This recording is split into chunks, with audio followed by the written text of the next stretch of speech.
श्रीकांत जी का सस्पेंड। जय श्री कृष्ण। जय श्री कृष्ण। मैं ज्योति का स्वागत करती हूँ आप सभी का जिसके शुरू से एक विशेष कार्यक्रम।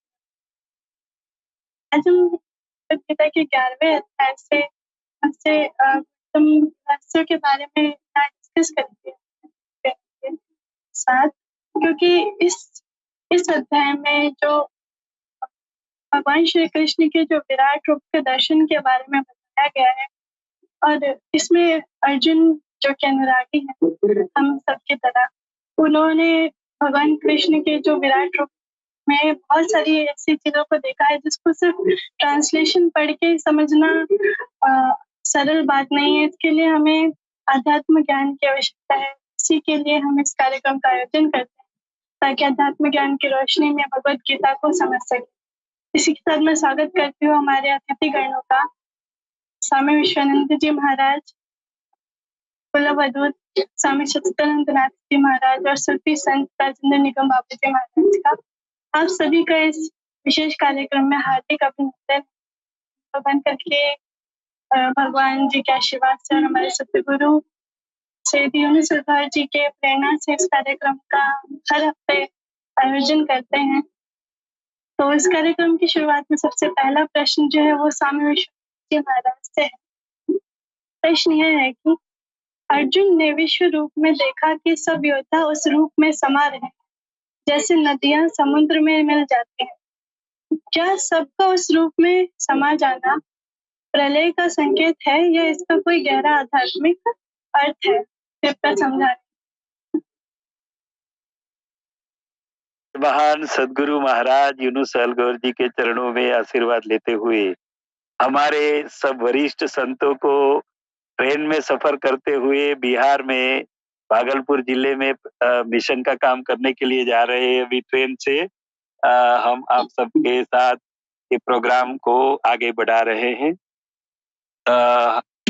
सरकार के कर्म से हमने ये डोंगल ले लिया है, तो ये डोंगल जो है वो नेटवर्क कवर करता है ट्रेन में भी। तो हम सरकार के कर्म से आपके साथ ये प्रश्न का जवाब दे पा रहे हैं। तो इस प्रश्न का उत्तर भगवान श्री कृष्ण ने श्रीमद् भगवत गीता जी के अध्याय 11 विश्व रूप दर्शन योग के श्लोक नंबर 28 में समझाया है कि यथा नंदिनाम बवो अम्बुवेगाः समुद्रवेवा विमुखा द्रवन्ति तथा तवामी नरलोकवीरा विशन्ति वक्त्राणि विज्वलन्ति। यहाँ इस श्लोक में अर्जुन को जो परमात्मा का विश्व रूप दर्शन हुआ उसका वर्णन अर्जुन कर रहे हैं कि जैसे वर्षा ऋतु में नदियों के अनेक जल प्रवाह समुद्र की ओर तेजी से बहते हुए समुद्र में जाके समा जाने से वे अपना नदियों का रूप को मिटाकर विराट समुद्र में विलीन होकर समुद्र में समा जाते हैं। तब आखिर में एक समुद्र ही नजर आते हैं। अब नदियां अपना अस्तित्व समुद्र में विलीन करके मिट जाते हैं। ठीक वैसे ही मनुष्य लोक के युद्ध भूमि कुरुक्षेत्र में इकट्ठे हुए वीर योद्धाओं भी परमात्मा का विश्व रूप में प्रज्वलित जो मुख में प्रवेश करके अपना अस्तित्व को मिटाते हुए अर्जुन को ये दिखाई दिए। आगे श्लोक नंबर 31 में अर्जुन ये विश्व रूपधारी परमात्मा को प्रश्न करते हैं कि ऐसा उग्र रूप वाले आप अभी कौन हो? तब परमात्मा श्लोक नंबर 32 में इसी अध्याय में जवाब देते हुए बताते हैं कि मैं अब काल पुरुष बन के अत्यंत विशाल और विकराल रूप धारण करके नकारात्मक भाव वाले जो बुरे लोग हैं उनका विनाश करने के लिए और रुद्र यानी कि इसी रूप धारण करके मैं अभी ये काम कर रहा हूं कि सामने जो नेगेटिव भाव वाले लोग हैं, अर्जुन तेरे सामने जो युद्ध करके तेरे को नष्ट करने आए हैं, उसको विनाश करने के लिए मैं काल रूप धारण करके, अभी विकराल रूप धारण करके ये काम करने के लिए प्रस्तुत हुआ हूं। श्रीमद् भगवत गीता जी में भगवान श्री कृष्ण के रूप में परमात्मा ने 5,500 साल पहले भी बताया है, और अभी कलयुग के वर्तमान के दौर में कल की अवतार समझा रहे हैं कि जब इस दुनिया में अधर्म का प्रभाव बढ़ जाता है, तब तब परमात्मा बुरे लोगों का संहार करने के लिए और सज्जन लोगों का उद्धार करने के लिए प्रेरित होते रहते हैं। जब जब परमात्मा स्वरूप धारण करके अवतरित होते हैं, तब तब सृष्टि परिवर्तन करने के लिए, कयामत का आखिरी कार्य करने के लिए उनको अपना विनाशकारी विकराल रूप धारण करना ही पड़ता है। तब जाके बुरे लोगों का विनाश संभव हो पाता है। तब कृष्ण भगवान ने जो विश्व रूप दर्शन कराया, उसमें भी दुर्योधन और उसके सब साथी जो नकारात्मक भाव वाले बुरे लोगों थे, उनका संहार करने के लिए परमात्मा ने अपना विकराल विश्व रूप धारण किया था। उस समय सबका उस विश्व रूप में समा जाना प्रलय का ही संकेत है। उसका गहरा आध्यात्मिक अर्थ यह भी है कि जब जब इस नासुती दुनिया का प्रलय परमात्मा करते हैं, तब सब जीवों की और मनुष्यों की आत्माओं को उनके शरीरों में से निकाल कर परमात्मा का विराट स्वरूप जो प्रकृति के रूप में दिखाई पड़ रहा है, उसमें सब आत्माओं को प्रवेश करना पड़ता है। फिर जैसे आत्माओं का कर्मों होंगे, वैसे स्थानों में उनको भेजे जाते हैं। उसको कुछ बुरे कर्मों करने वालों को नरक की यातना, दुखों भोगने के लिए भेजे जाते हैं। अच्छे कर्मों करने वाले आत्माओं को स्वर्ग में, और कुछ खास आत्माओं को परमात्मा की खुद की सुंदर दुनिया में परमात्मा स्वयं ले जाते हैं। ये स्वर्ग, नरक, परमात्मा की सुंदर दुनिया, ये सब तो परमात्मा का विराट स्वरूप रूपी उनके शरीर में ही समाहित है, उससे बाहर नहीं है। लेकिन मनुष्यों को इस श्लोक से सीखना चाहिए कि दिल में परमात्मा को बसाकर सिमरन से आत्मा को लायक बनाकर परमात्मा की सुंदर दुनिया में प्रवेश करने लायक बनना चाहिए। ऐसा गहरा आध्यात्मिक अर्थ ये विश्व रूप में सब प्रवेश कर रहे थे, उससे समझाया जा रहा है। जी बहन जी।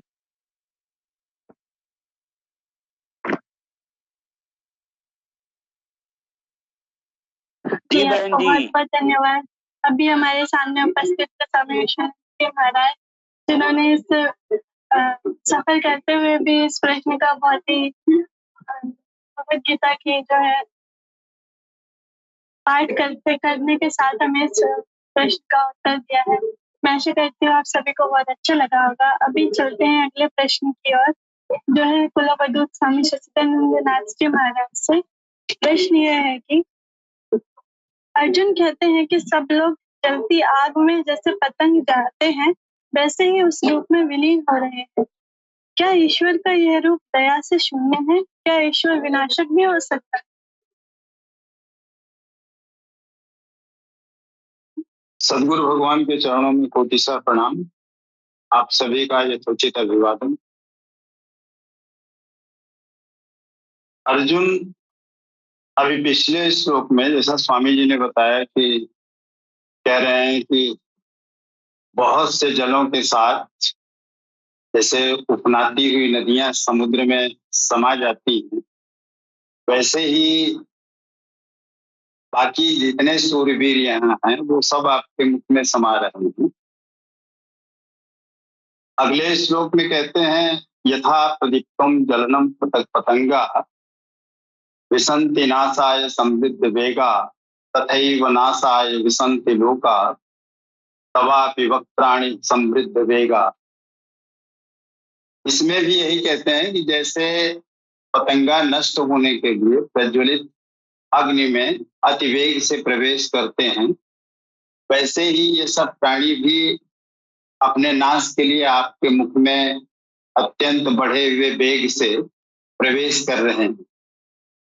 इसके आगे वाले श्लोक में भी कहते हैं कि लेली जैसे रसमानः समन्ता लोकान समग्रान वदनैर् जलद्भि तेजो विरापूर्व जगत समग्रम भासस्तवोग्रा तत्पंथ विष्णु। अर्थात आप उन समस्त लोगों को प्रज्वलित मुखों द्वारा सब ओर से निकलते हुए चाट रहे हैं। चाट रहे हैं मतलब प्यार कर रहे हैं, चूमना चाटना होता है ना।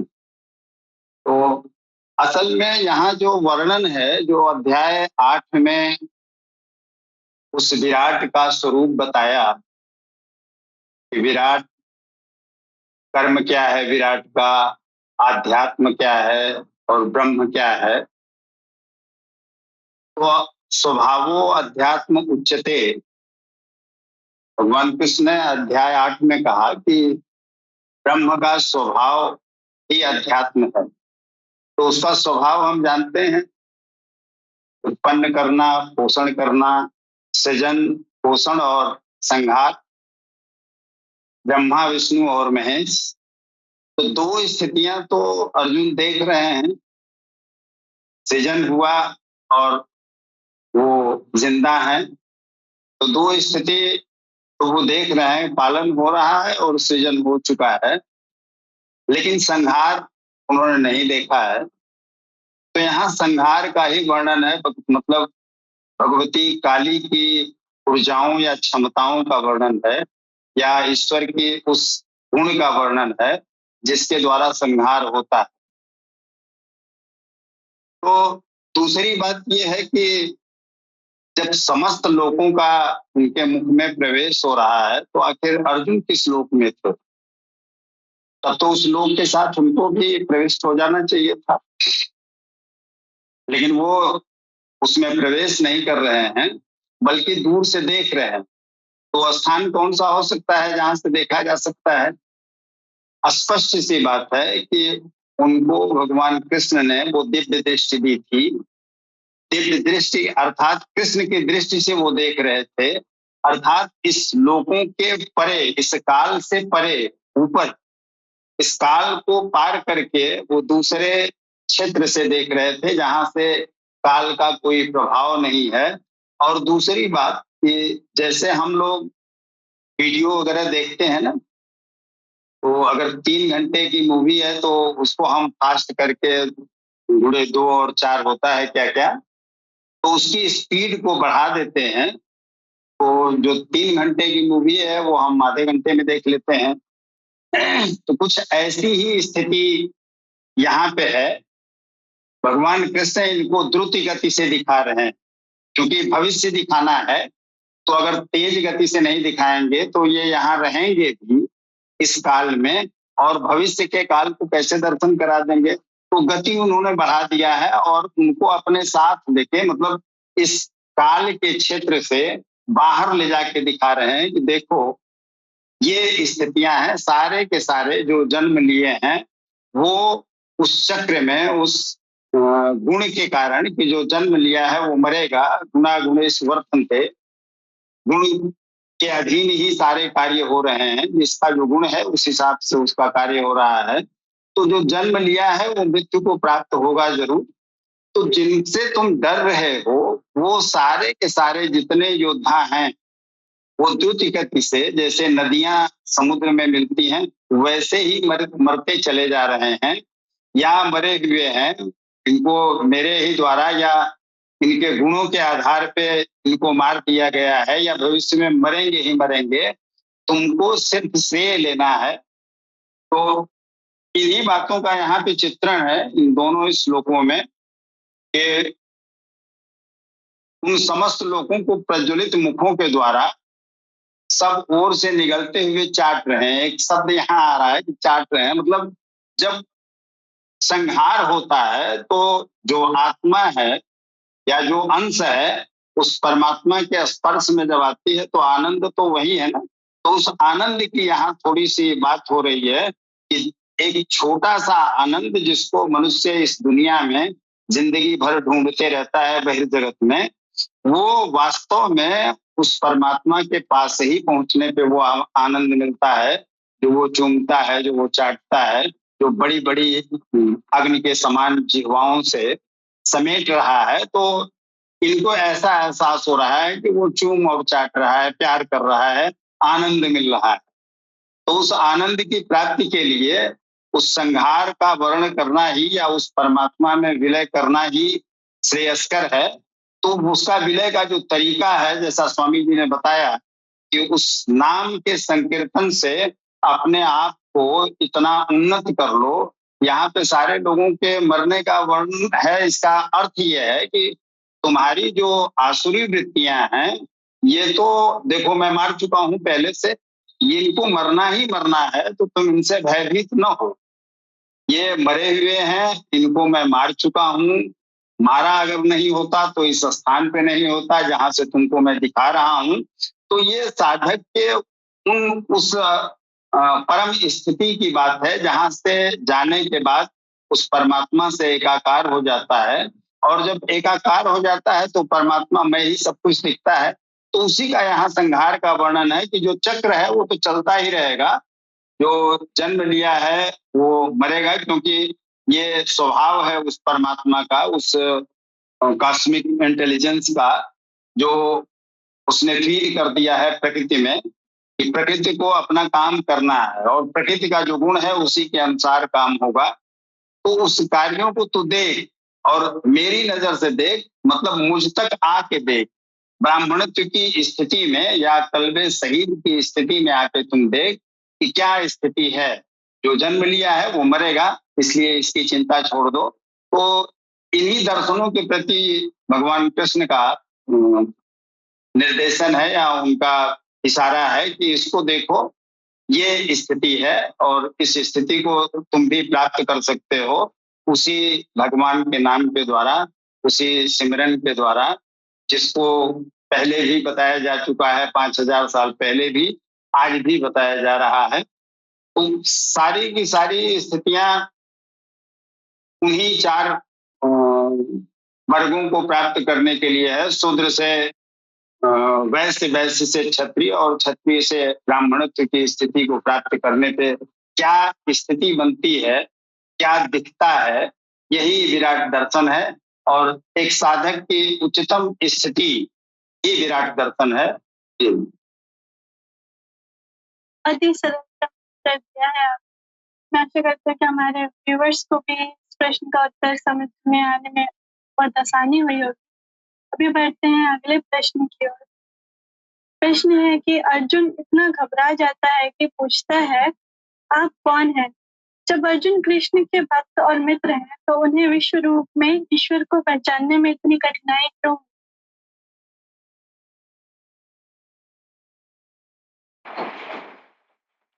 अर्जुन तो मित्र तो है, लेकिन भगवान की जो प्रकृति है और भगवान का जो प्रयोजन है, उस प्रयोजन को वो समझ नहीं पा रहा है। जैसा कि अध्याय 11 के 31वें श्लोक में आया है, आख्याहि में को भावानुग्रह रूपो नमस्तुते देववर प्रसीद विज्ञातुमिच्छामि भवन माध्यम न ही प्रजानामि तव प्रवृत्तिम। आख्याहि, आख्याहि का मतलब है बताना। में, आख्याहि में को, में माने मुझे, और को कौन, भगवान, भावानुग्रह रूपो भावानुग्रह रूपो नमस्तुते देववर प्रसीद, अर्थात हे देवेश कृपया मुझे बताएं कि अति उग्र रूप में आप हैं कौन। सखा तो हैं, लेकिन भगवान की प्रवृत्ति को वो नहीं जानता है। भगवान का जो प्रयोजन है उसका जो है अर्जुन को पता नहीं है। कह रहा है, देवेश कृपया मुझे बताएं कि अति उग्र रूप में आप हैं कौन। मैं आपको प्रणाम करता हूं, कृपया मुझ पर करुणा करें। आप समस्त सृष्टियों से पूर्व आदि भगवान हैं। मैं आपको जानना चाहता हूं और मैं आपकी प्रकृति और आपके प्रयोजन को नहीं समझ पा रहा हूं। इससे पूर्व अर्जुन ने भगवान को विश्व रूप देखने की प्रार्थना की थी। जब श्री कृष्ण ने उसे अपना विराटतम रूप दिखाया तब अर्जुन मोहित और व्यथित था। लगभग अकल्पनीय ब्रह्मांडीय दृश्य को देखकर अब अर्जुन भगवान के प्रकृति और प्रयोजन जानने की हार्दिक अभिलाषा प्रकट कर रहा है। इसलिए वह अर्जुन पूछ रहा है, वह प्रश्न कर रहा है कि हे प्रभु आप कौन हैं और आपका क्या प्रयोजन है। जी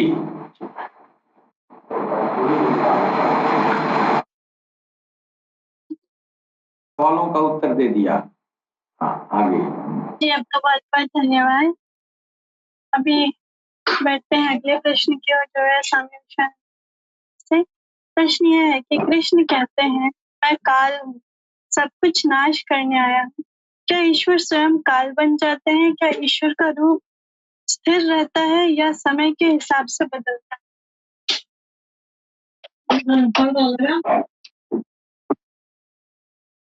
जी बहन जी, इस प्रश्न का उत्तर भगवान श्री कृष्ण ने श्रीमद् भगवत गीता के अध्याय 11 विश्व रूप दर्शन योग के श्लोक नंबर 32 में समझाया है कि कालो अस्मि लोक क्षय कृत प्रवृत्तो लोकान् समाहर्तुमिह प्रवृतः ऋतेऽपि त्वां न भविष्यन्ति सर्वे ये अवस्थिताः प्रत्यनीकेषु योधाः। यहाँ भगवान श्री कृष्ण उनके प्रिय शिष्य अर्जुन को निमित्त बनाकर समग्र मानव जात को समझा रहे हैं कि परमात्मा ने ही 3 गुणों वाली प्रकृति बनाई है और ये गुणों में परमात्मा की 3 प्रकार की शक्तियां कार्य करती है। जैसे कि परमात्मा ही रजोगुण से सब सर्जन कराते हैं, तमोगुण से सबका विनाश कराते हैं और ये सर्जन और विसर्जन के कार्यों को सहायता यानी कि मदद पहुंचाने के लिए सत्व गुण को कार्यशील रखते हैं। इसीलिए ऐसा समझाया जा रहा है कि ईश्वर यानी कि अल्लाह परमात्मा स्वयं काल बन के किसी का संहार नहीं करते, लेकिन परमात्मा के तमोगुण जो इंसानों में प्रभावी होता है, जब जब इंसान में तमोगुण प्रभावित होता है तब वे विनाशकारी कार्य करते हैं। अर्जुन को विश्व रूप दर्शन कराया तब वे विराट रूप में परमात्मा का तमोगुण कार्यशील हुआ था।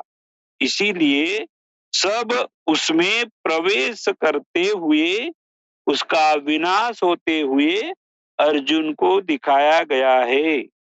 अब कलयुग के आखिरी दौर में बुरे लोगों का संहार करने के लिए जीसस क्राइस्ट का वापिस आना होगा और उनके शरीर में परमात्मा का तमोगुण प्रभावी हो जाएगा, तब जाके उनकी लीडरशिप में, उसकी अगवानी में, उसकी कैप्टनशिप में कल्कि अवतार के सब प्रेमी लोगों में भी थोड़े समय के लिए तमोगुण प्रभावी हो जाएगा और आखिरी जंग होगा, वे जंग परमात्मा का तमोगुण ही करेंगे।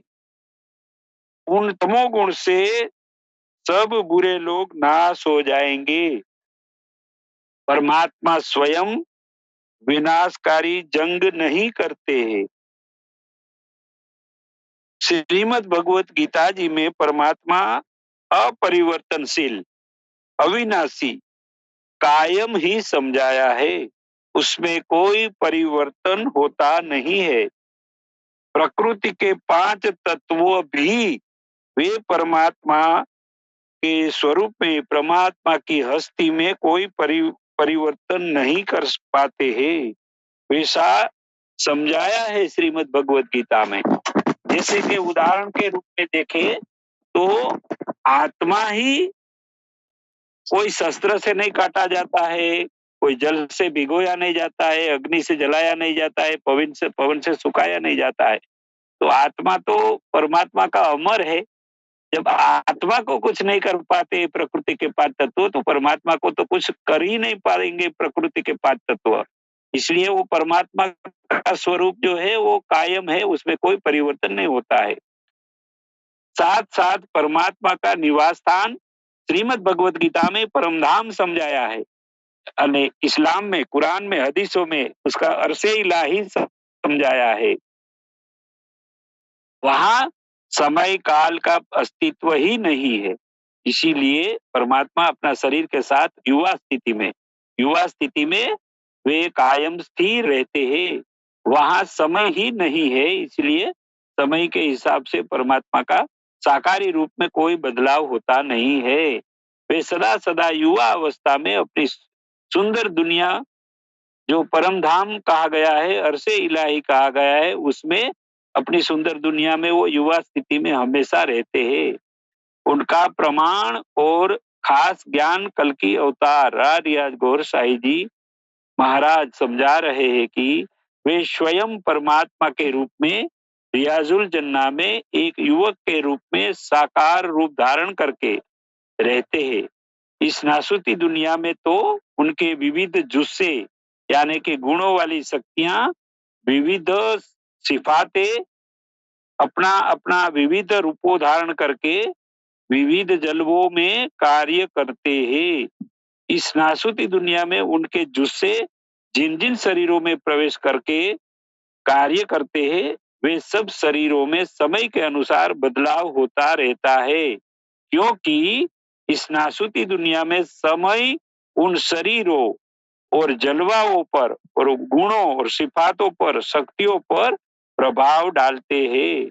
लेकिन परमात्मा तो परम धाम यानी कि रियाजुल जन्ना में यानी कि अर्शे इलाही पर रहते हैं, जिसको इस्लाम में अल्लाह कहते हैं, सनातन धर्म में परमात्मा कहा गया है। तो वहां रियाजुल जन्ना में यानी कि परम धाम में परमात्मा का साकारी स्वरूप स्थिर रहता है, कायम वैसा ही युवक के रूप में रहता है, वैसा समझाया जा रहा है। जी बहन जी। जी बहुत बहुत धन्यवाद। अभी बढ़ते हैं अगले प्रश्न की ओर, जो है स्वामी सच्चिदानंद जी महाराज से। प्रश्न यह है कि श्री कृष्ण कहते हैं कि सब योद्धा मेरे द्वारा पहले ही मारे जा चुके हैं, तू तो सिर्फ निमित्त मात्र बन। अगर सब कुछ पहले से ही तय है तो मनुष्य के कर्मों का क्या महत्व रह जाता है?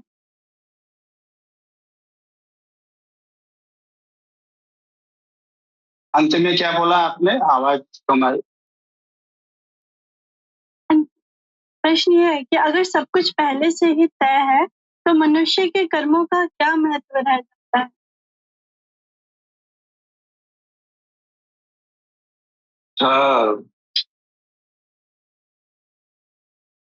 मनुष्य के कर्म तो नियत कर्म को ही कर्म कहा जा सकता है, और ये नियत कर्म उस अकर्ता की स्थिति में जाने के लिए ही किया जाता है।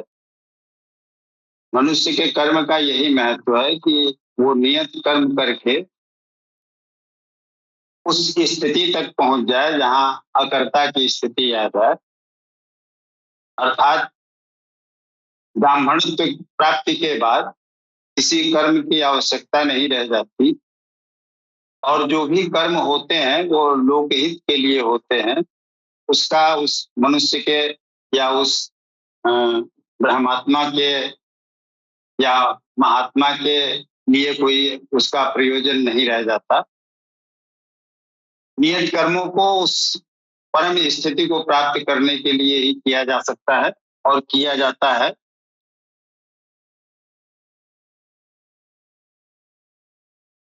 अकर्ता होते हुए भी वो परमात्मा अकर्ता नहीं है, अल्लल है, मनमौजी है, कुछ नहीं करता, लेकिन फिर भी करता है अपनी प्रकृति के द्वारा, प्रकृति के गुणों के द्वारा, कॉस्मिक इंटेलिजेंस के द्वारा। जैसे एआई सब कुछ कर रहा है, वैसे ही उस परमात्मा की एक इंटेलिजेंस है, एक चेतना है कॉस्मिक, जिसकी वजह से स्वतः सब कुछ अपने आप होता रहता है। तो वो अकर्ता होते हुए भी करता है। तो उसी बात को यहाँ समझा रहे हैं कि सब कुछ तो पहले से हुआ रखा है, तुम तो सिर्फ निमित्त मात्र बनोगे।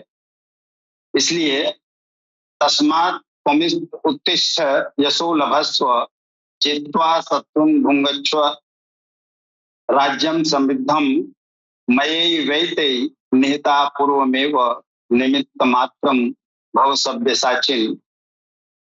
हे सव्यसाचिन, सव्यसाचिन का अर्थ है दाहिने हाथ से कोई काम अगर आप करते हो और उसी काम को सहजता से आप बाएं हाथ से भी कर लें, कहने का अर्थ है कि वो काम इतना आसान है तुम्हारे लिए कि वो बाएं हाथ से भी कर लोगे। कुशलता की उसमें जरूरत नहीं है, क्योंकि ये काम तो पहले से हुआ रखा है, तुम्हें तो सिर्फ निमित्त मात्र बनना है।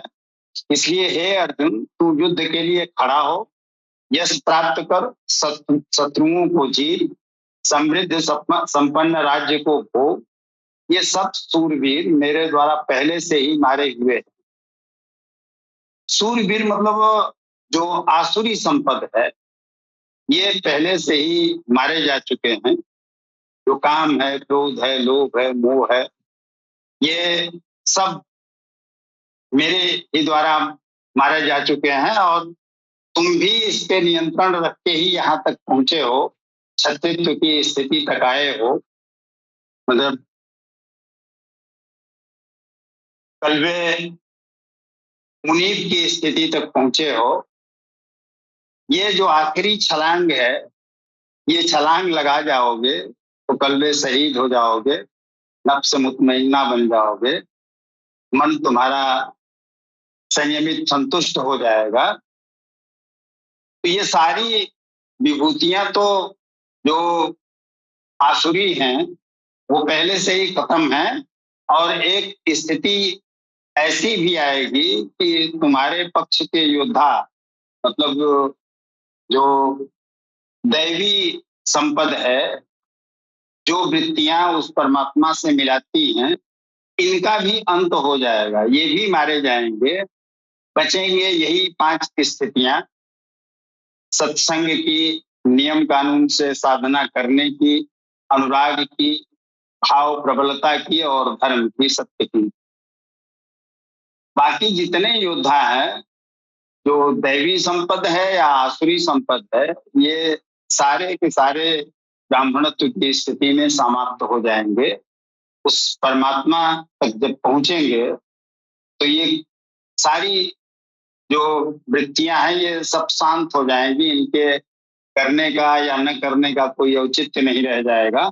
अगर आप करते हैं तो ये लोकहित के लिए करते हैं, दिखाने के लिए लोगों के लिए करते हैं कि लोग आपका अनुसरण करके इस मार्ग पे आगे बढ़ें। और वो भी शूद्र की स्थिति से ब्राह्मणत्व को प्राप्त करें, उस ब्रह्म को जान लें। तो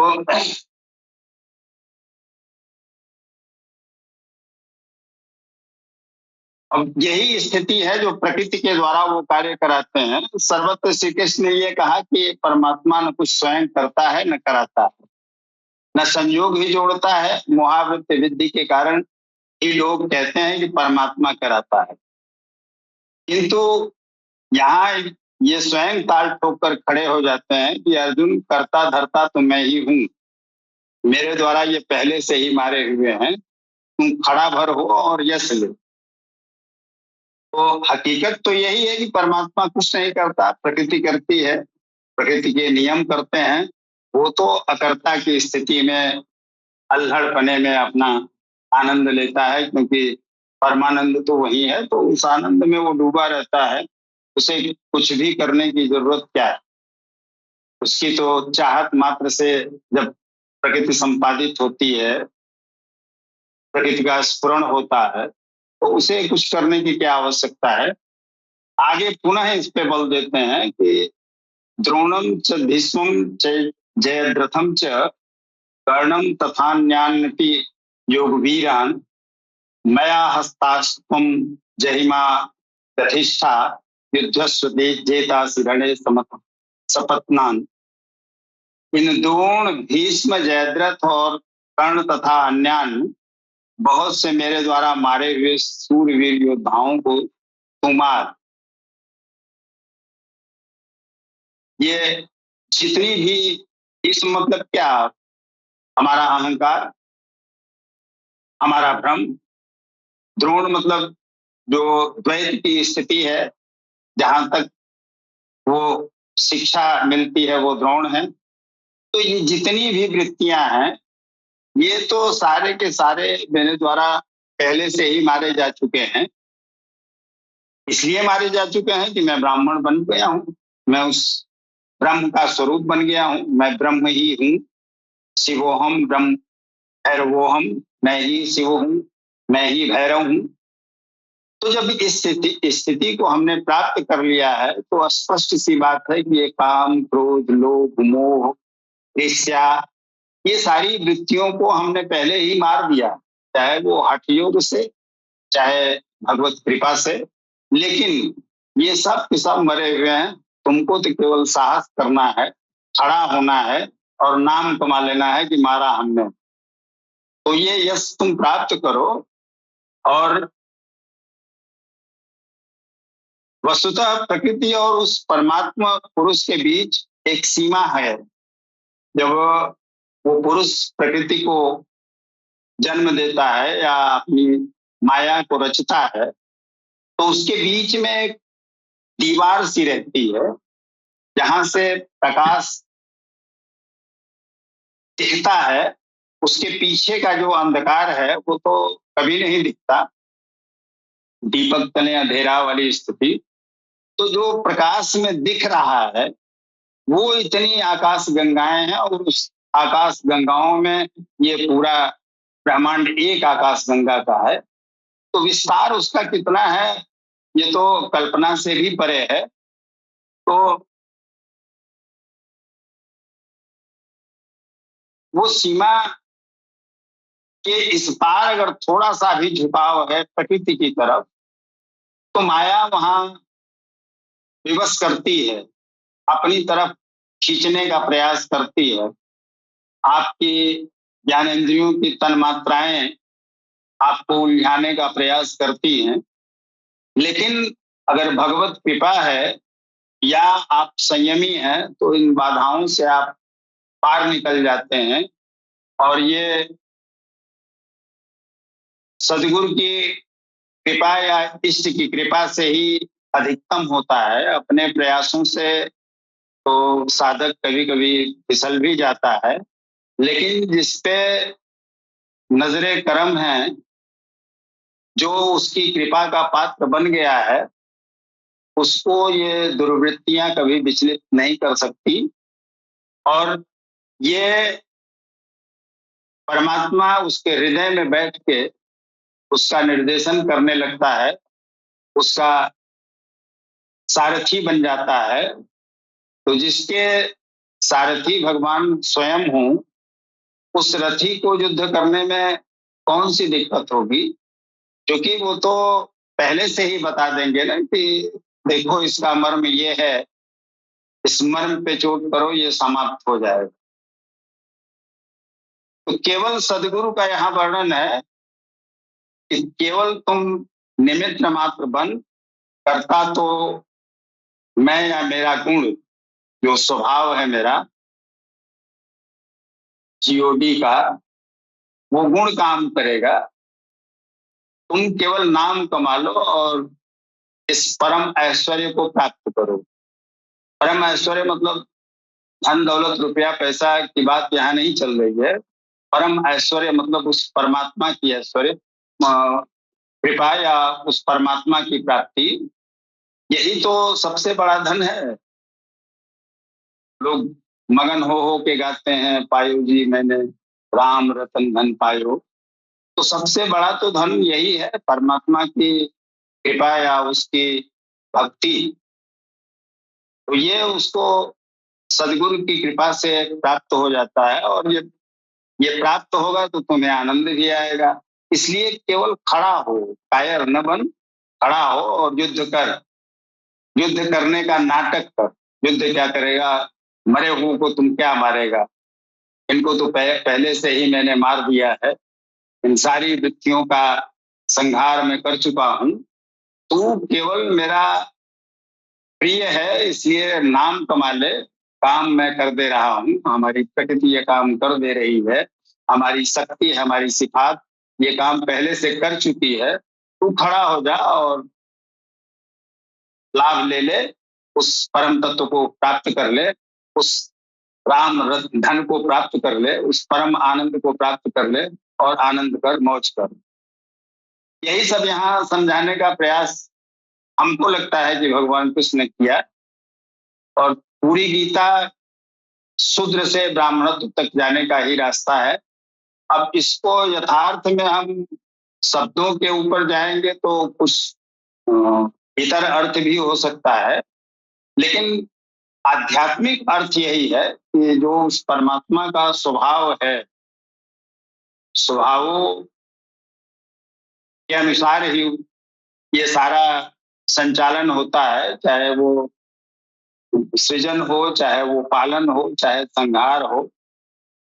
उसके जो स्वभाव है वही उसका गुण है, और उसका गुण ही प्रकृति है, उसकी माया है। तो इस माया को पार जाने की जो विधा है वो उसकी कृपा ही है, और उसकी कृपा का ही परिचायक संजय है। क्योंकि संजय को दृष्टि कृपा से ही मिली थी। अर्जुन का ही दूसरा रूप मेरी नजरों में संजय है।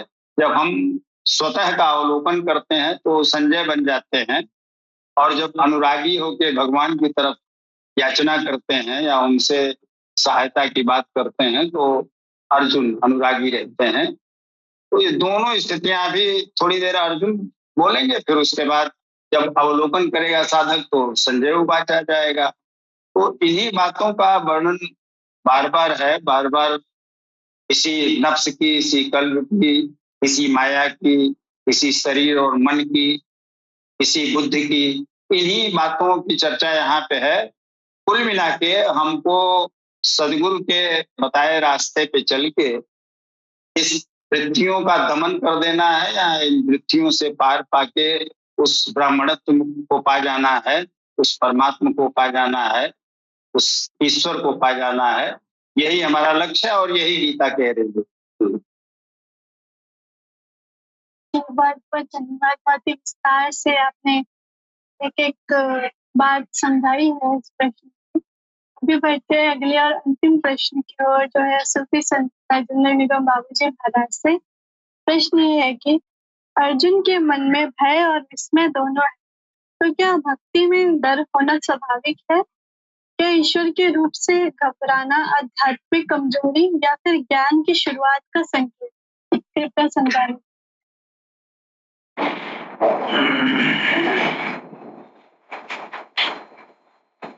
भक्ति में डर होना तो स्वाभाविक है। इसलिए ये सर्वविदित है, सारी दुनिया जानती है कि जब भगवान की भक्ति में भगवान की तरफ आप बढ़ेंगे तो अपने नावी आत्मा को, अपने आश्रय आत्मा को अपने मन पर नियंत्रण करना पड़ेगा, अपने संयम को बरतना पड़ेगा। तो इंसान के पीछे तो ये बहुत बड़ा शैतान लगा हुआ है, जिससे सारे ऋषि महर्षि पीर औलिया सब पनाह मांगते रहे।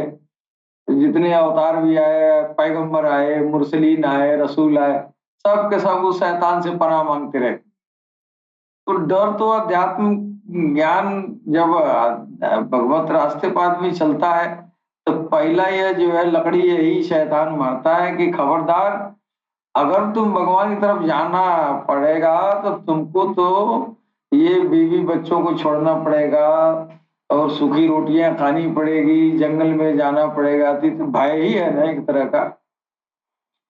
ये भय जो है स्वाभाविक है, होता है।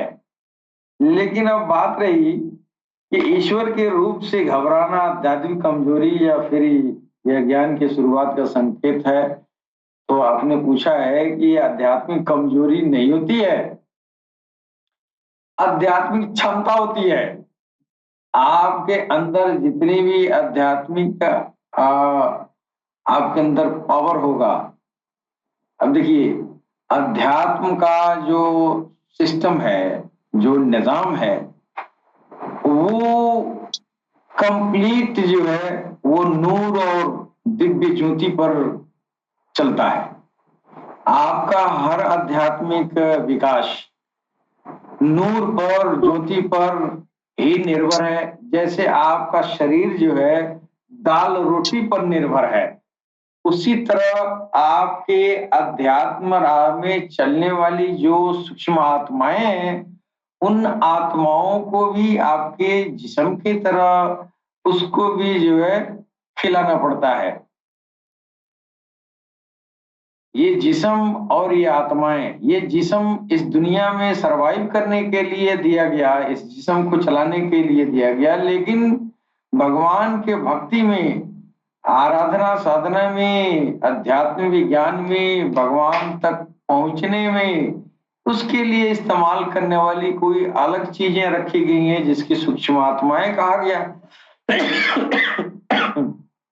उन आत्माओं के जरिए हम आध्यात्मिक उन्नति करते हैं।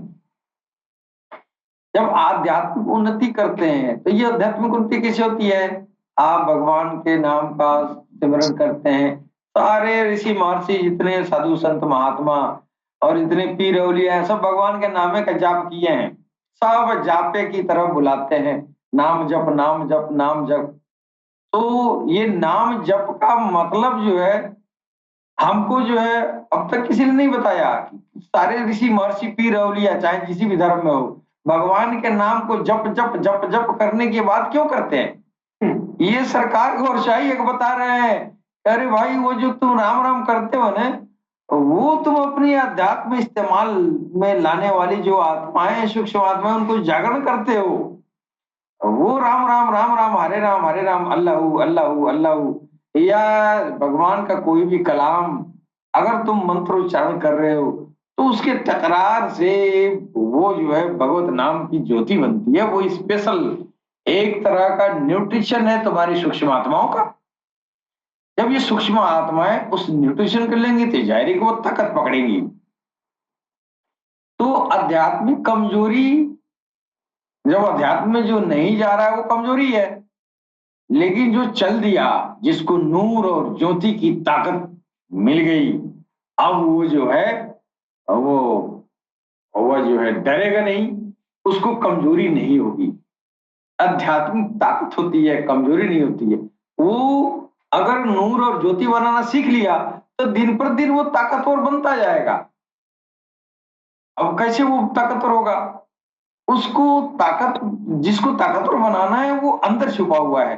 सरकार गौरशा ने कहा कि वो तो आपके सीने में मौजूद है, जिसको आध्यात्मिक ताकत पहुंचाना है।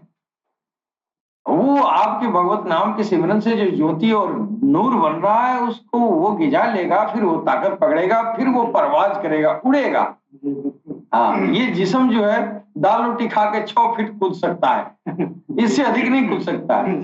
लेकिन भगवत नाम की ज्योति से आपका कल्ब है ना, आपका हृदय, ये इतना ताकतवर हो सकता है कि ये उछल के दूसरे यूनिवर्स में जा सकता है, मलाकुत तक, देवताओं को लोग तक कूद के चला जाएगा। अब उसको जो है क्या कहेंगे, आध्यात्मिक कमजोरी थोड़ी है, कितना कमजोर है, कितना कमजोर है, तो इस दाल रोटी खाने वाले से बहुत बढ़िया है, बहुत ताकतवर है। आध्यात्मिक कमजोरी की वजह से भगवान से नहीं डरता है इंसान। भगवान के हजारों लाखों जलवे हैं, भगवान जो अपना जिसको जलवा दिखाना चाहता है वो दिखाता है। अब हर आदमी जो है, एक चीज जो है बड़ा महत्वपूर्ण बात मैं कहने जा रहा हूं कि हर आदमी ये मान के चलता है कि ये अर्जुन ने जिस विश्व रूप को देखा, जब हम भगवान को देखेंगे तो उसी रूप में देखेंगे, ये लोगों की टेंडेंसी है। अब भगवान ने अर्जुन को अपना वो विशालतम स्वरूप क्यों दिखाया, उसकी क्या जरूरत थी?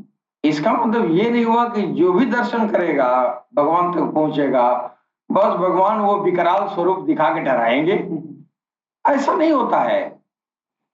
वो भगवान की वो विकराल स्वरूप जो दिखाया उन्होंने, वो अर्जुन को दिखाना था कि देखो तुमको मारना उड़ना नहीं है, सब हम मार चुके हैं, सब मेरे अधीन है। देखो मेरे मुंह में इतने बड़े वीर योद्धा, ये जो है कीट पतंगों की तरह दांत में फंसे हुए हैं। तो रब का, ईश्वर का, अल्लाह का वो अपना मैनिफेस्टेशन हजारों तरह की अपनी जल में दिखाया है। ये कोई जरूर नहीं है कि हमारी ज्योति दीदी जो है जब भगवान दर्शन करे तो वही विकराल रूप देखें, जैसे दांतों में वीर पुरुष, बड़े बड़े महान योद्धा दांतों में घुसते जा रहे हैं। ये कोई जरूरी नहीं है कि ज्योति दीदी देखे तो यही रूप देखें। आप तो इस तरह के आध्यात्मिक प्रलाभ आपको मिल रहा है कि जब आप दर्शन करेंगी तो वो मनमोहनी सूरत देख के आप जो है बेहोश हो जाएंगी, होश खो बैठेंगी, आपको विकराल रूप नहीं दिखाई देगा। इसलिए तो वो उस दौर के लिए था, वो जलवा दिखाना वो अर्जुन को जरूरी था। अर्जुन जो है अपना हथियार डाल दिया था और भगवान दिखा रहे हैं, अरे मूर्ख तुम डर क्यों रहे हो, जिसको मारना है उसको तो मैं पहले ही मार चुका हूं, तुमको क्या करना है, तुमको कुछ नहीं करना है, धनुष बाण उठाओ, अपना फर्ज अदा करो। फर्ज को कर्ज लेके भी अदा किया जाता है, तो वहां तो कर्जा नहीं लेना था, खाली फर्ज अदा करना था। वो धनुर्धर है, वीर पुरुष है, रास्ता चल दो, चलाने वाला सब वो सारथी खड़ा हुआ है। वो यहां तक कि जिससे लड़ना है, जिसको मारना है, उसको मार भी दिया है, और ये भी दिखा रहा है क्यों घबरा रहे हो, हम तो मार दिए उसको। तो ये आध्यात्मिक कमजोरी जो है ये वहां पर थी कि उनके अंदर, उस अर्जुन के अंदर वो नूर की ताब उसके अंदर नहीं थी। वो ज्योति की ताब अगर रही होती, वो पहले से योगिक क्रियाओं में वह जो है लगा रहता, तो उसकी आत्माओं में जर्फ पड़ता। अब उसको जो है भगवान तत्काल जो है, भगवान जो है अपना विलक्षण स्वरूप उसको दिखाना है, वो सवाल कर रहा है, अनुरागी है लेकिन तपस्वी नहीं है। उसने अपनी आत्माओं को जागरण नहीं किया, उसने नूर की और वो जो है ज्योति की चिराग वो लौ नहीं जलाई। अब भगवान अपनी दिव्य दृष्टि से तुरंत आनंद फानंद में वो जलवा दिखा रहे हैं, तो वो तो डर ही जाएगा, उसके अंदर जर्फ तो है नहीं बर्दाश्त करने की। लेकिन अगर आपके अंदर अगर वो नूर और ज्योति की ताकत अगर बनी रहे, तो फिर वो ईश्वर भी तो नूर ही है? उधर भी नूर, इधर भी नूर है। नूर से क्या भय लगेगा जी? तो ये उस दौर के लिए था, इस दौर के लिए नहीं है। खास तौर से जिसको भगवान कल्कि अवतार सरकार गौर शाही, जिसकी आत्मा को सींच रहे हो, जिनकी आत्माओं का आध्यात्मिक पोषण कर रहे हो अपने दिव्य दृष्टि से, अपने दिव्य ये जो है ज्योति से, तो ऐसे अब योगियों को, ऐसे अनुरागियों को अब भगवान के जब दर्शन होगा तो भयावह नहीं होगा। क्यों? अब ये महाभारत का कुरुक्षेत्र नहीं है, सारा कुरुक्षेत्र अंदर है, और इस अंदर के कुरुक्षेत्र को एक नजर में भगवान कल्कि अवतार अनुरागी को जिता दे रहे हैं।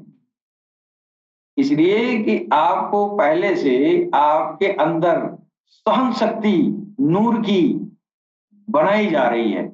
अब आप देखिए ना, सरकार गौरशाही के नाम आप लेंगे, कहेंगे भगवान कल्कि अवतार है, तो कोई एक आपसे कहेगा तू पागल हो गया है, तो आप ज्यादा समझाने की कोशिश करेंगे, आपको इज्जत बेइज्जत मार पीट सब कर देगा।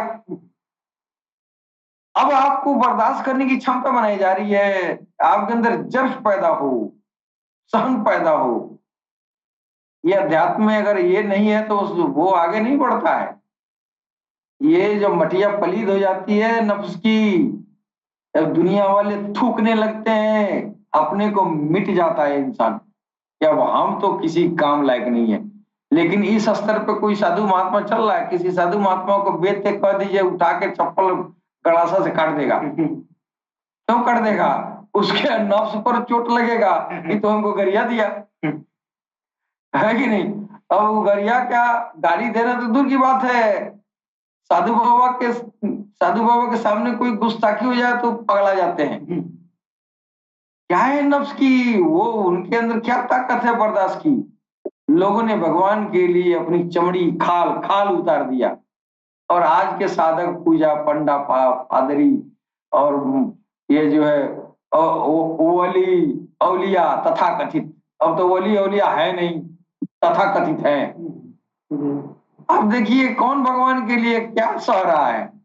अब ये एक बात उनको था, अगर उनके विरुद्ध बोलिए तो बर्दाश्त करने की क्षमता ही नहीं है। तो जिसके अंदर बर्दाश्त करने की क्षमता नहीं रहेगी वो आध्यात्मिक उन्नति नहीं कर पाएगा। आप जो है, आप जितना भी देखें, अब तो हमारे सनातन धर्म में ऋषि महर्षियों को आप देखिए, अगर वो जंगल में जाके भगवत भजन कर रहा है तो कितना कष्ट उठाता होगा अपने शरीर को। बहुत त्याग किया ना। आज कोई कर लेगा?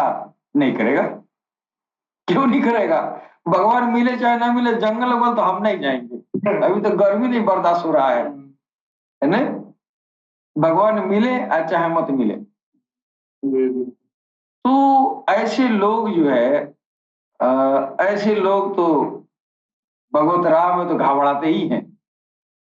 लेकिन जिसकी परवरिश सदगुरु के नजरों से हो जाता है उसको भय नहीं लगता है, और भगवान के उस जलवे से सामना होता है जो आध्यात्मिक उन्नति करके जाता है, वो भगवान के उस अभिव्यक्ति का सामना होता है जो बहुत ही प्रिय, कोमल, सुंदर, लोल कपोल, प्यारा, दुलारा, वो कन्हैया की सकलो सूरत, वो सुहानी सूरत नजर आती है। लेकिन ये जो विशाल काय जो स्वरूप दिखाया गया, ये उस वक्त के लिए था, इसलिए कि अर्जुन के भय निकालने हेतु ये भगवान ने वो स्वरूप दिखाया कि तुम झूठे डर रहे हो, देख रहे हो मुंह में सब घुस रहे हैं।